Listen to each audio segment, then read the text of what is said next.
Welcome to TV Africa News and thank you for always joining us. This is Africa Today. My name is Najuma Lima, but first are the headlines. Local government workers announce strike over delayed salary increment. More than 13 suspected thugs arrested in Mukono district. Democratic Republic of Congo president calls for national mobilization against rebels. Former Cranes captain Ibrahim Sekaja appointed head coach of New York Red Bulls too. Welcome once again, now the news in detail.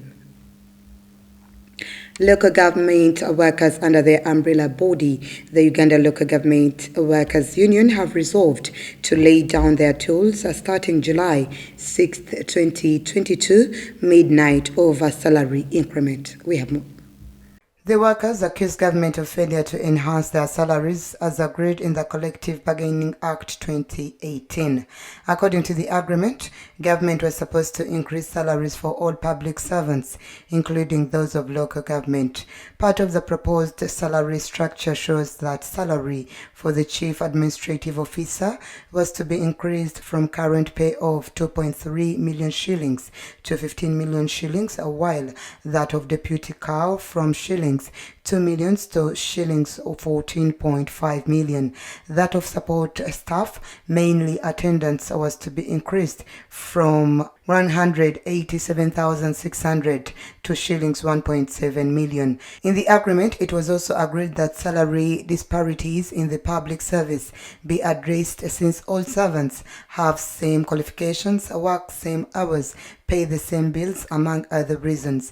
In his statement, Modibo says that the workers had given government an ultimatum of 90 days from April 7th to June 6th, 2022 to engage with them on the matter, but government has up to now failed to respond. The general public has been urged to support the media through subscribing to all the news platforms to be able to consume good information.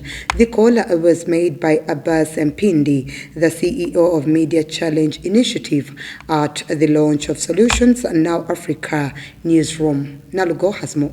Abbas Mpindi, the founder and CEO of Media Challenge Initiative, made the remarks at the launch of Solutions Now Africa Newsroom, aimed at creating solution-based stories to change the African narrative and make a perfect representation of communities and Africa at large. He said journalism is quite expensive and requires the public to invest heavily in the media channels. Because the more followers you have, the bigger the audiences you can use to pitch to the different advertisers, right? And this is really for a person who's watching. Support media. The only way you can support media and get good information is when you are able to consume the media. Solutions Now Africa is Africa's first solution journalism newsroom, producing immersive stories on innovations, models and systems that are working around Africa. It also works to produce alternative solution stories to challenge the negative narratives about the continent. So ours is a new formula. We are not telling only the bad side. We believe that communities have the lead in sorting the challenges that bedevil or disturb them all the time. So when we tell stories of communities, when we tell the efforts that they are making to ensure that they live in a good, environment, even people in authorities are able to say, oh, I think we need to rise to the occasion and do our job. Because if people in this small community can do something, even us as their leaders, we must do something to ensure that we fix the challenges that are within those communities. That's what we are bringing to the table. Solutions journalism investigates and explains in a critical and clear-eyed way how people try to solve widely shared problems. While journalists usually define news as what's gone wrong, solutions journalism tries to expand that definition. Responses to problems are also newsworthy. By adding rigorous coverage of solutions, journalists can tell the whole story. Whatever the media is doing, we need that.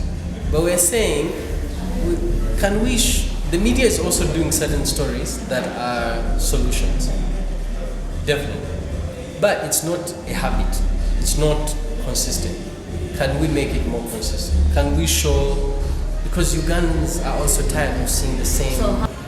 It is journalism for the betterment of communities, not the journalism for where it's broken. For us, the new thing we are coming with is, instead of showing you where it's broken, we are showing you how to fix it through how other people are fixing it. Solutions journalism complements and strengthens coverage of problems. Journalists are often frustrated when painstaking investigations of a problem don't produce change. Solution stories don't celebrate responses to problems or advocate for specific ones, but they cover them, investigating what was done and what the evidence says worked and didn't work about it and why. These stories often start with data showing which places are doing a better job. Police in Mukono has arrested more than 13 suspected thugs in relation to terrorizing traders and shop attendants in the areas of Mukono and the surroundings. This follows a meeting which was held last week between the residents and security organs to find means of addressing the insecurity in the area. This was confirmed by police spokesperson Fred Enang in a press briefing at their headquarters in Nagulo. Ahumza has more. Last week, fear engulfed residents of Mukono due to an increase in robbery, and as such, some traders were robbed of close to 200 million shillings. It's from this backlog that while addressing the media in Kampala, Fred Enanga, the police spokesperson, confirmed the arrest of close to 13 suspects in relation to the robberies in this place. He also revealed that 1 gun, 2 cars, 5 motorcycles and 9 bayonets were recovered from the same people, saying the same equipments they have been using to terrorize the place. In the same meeting, Enanga warned traders to be security cautious, more especially in these times of providing more security to their businesses. In the areas of Kawempe and Bwaise, police has also arrested over 20 people suspected of terrorizing residents in Kawempe. Luke Oesigire said that 3 people, including NUP supporters, were arrested yesterday during the Kabaka run as they tried to rob people. Let's take a quick break. We will be right back.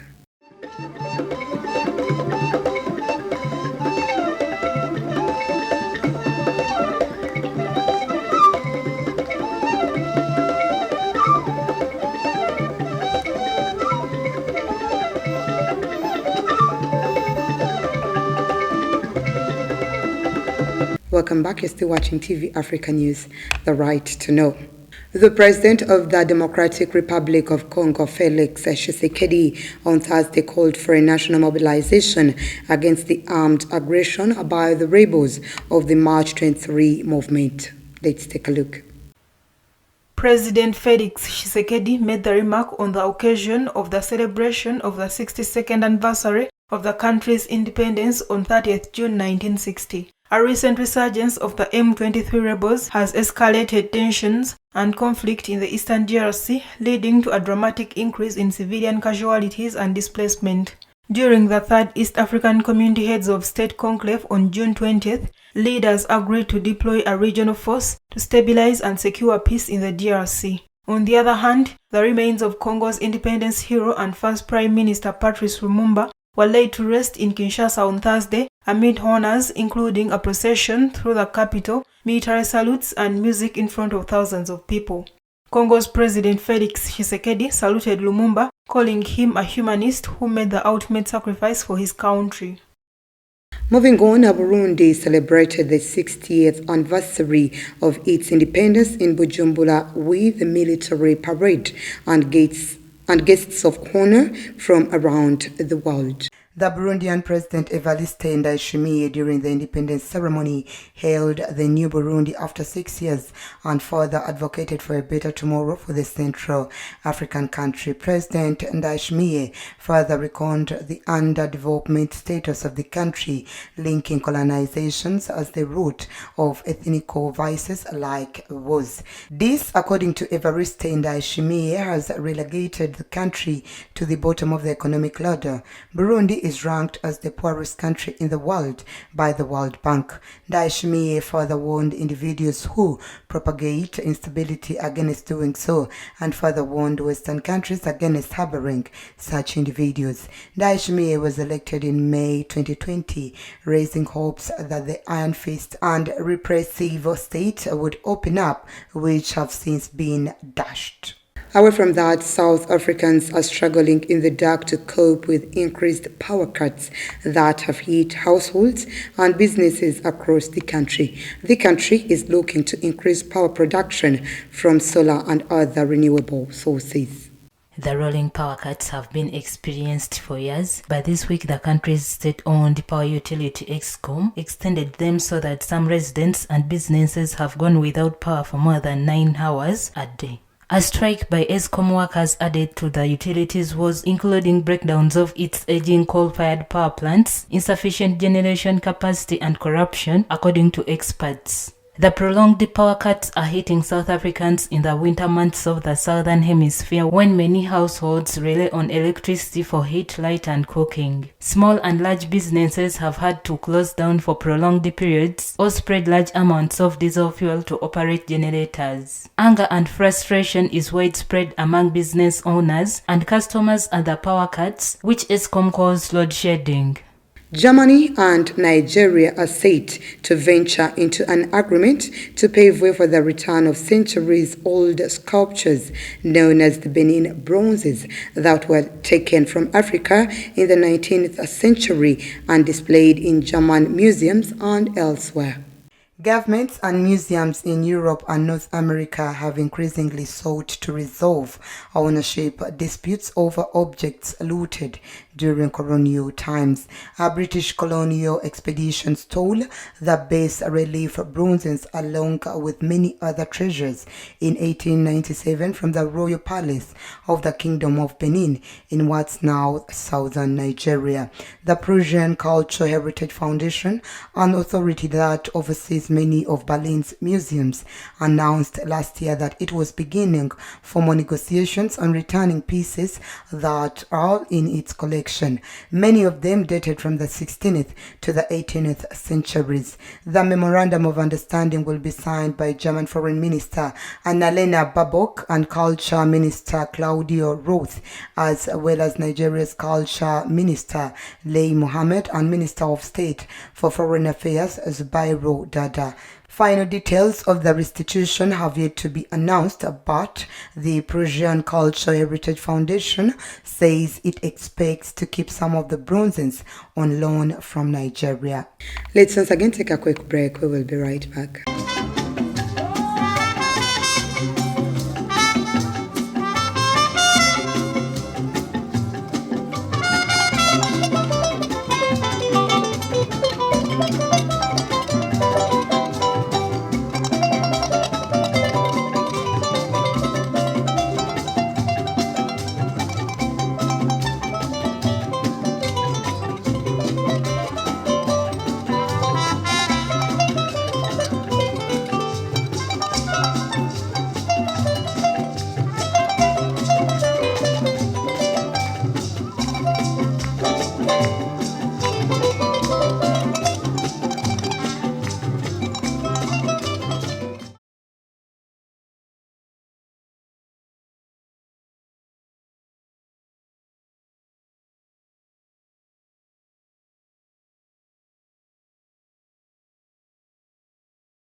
Welcome back. You're still watching TV Africa News, the right to know. In our business news today, Sierra Leone on Friday introduced a new family of banknotes, stripping 3 zeros off the leone in a bid to restore confidence in the inflation-hit national currency.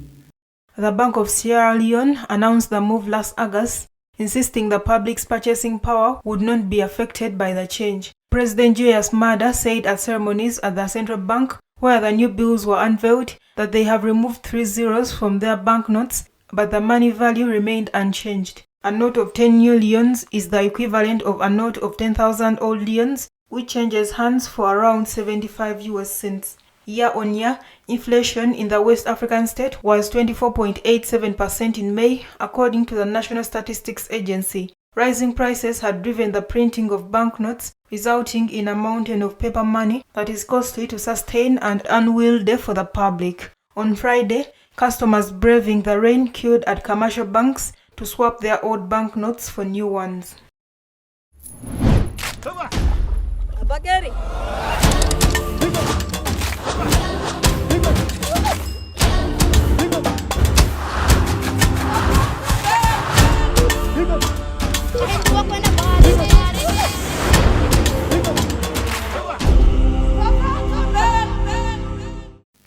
And in health, with the scene of an open-air tip of plastic waste in Nairobi, Kenya, Noma Green Plastic Limited, a start-up called, is giving a second life to 30 tons of plastic waste that is generated every month. We have more.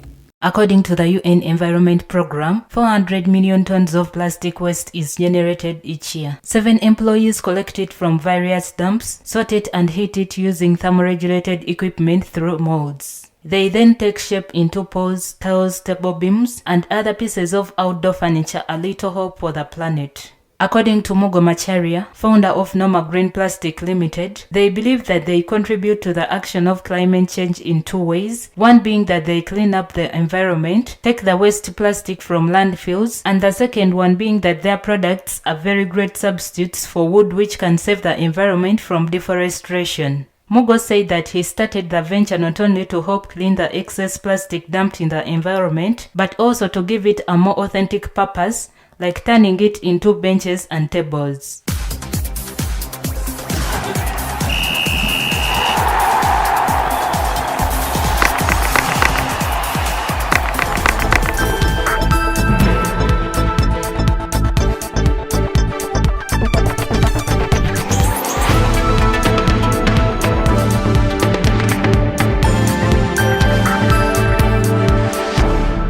And in sports, former Uganda Cranes central defender and captain Ibrahim Sekaja has been confirmed as head coach of New York Red Bulls 2 on an interim basis, according to the club's website. Ahumza with more. New York Red Bulls 2 is an American professional soccer team and is the reserve team of the New York Red Bulls. The team plays in the USL Championship, the second tier in the American soccer pyramid. Sekaja, 41, has been serving as an assistant coach for the last 8 seasons at NY Red Bulls 2 and had filled in as head coach for 3 matches during that span. The Ugandan now replaces Gary Lewis, who parted ways with the club this week. Sekaja is one of the few Ugandans to have had a glittering football career abroad, having won 3 Australian Bundesliga titles and an Australian Cup Championship during his 6 seasons time at Red Bull Salzburg.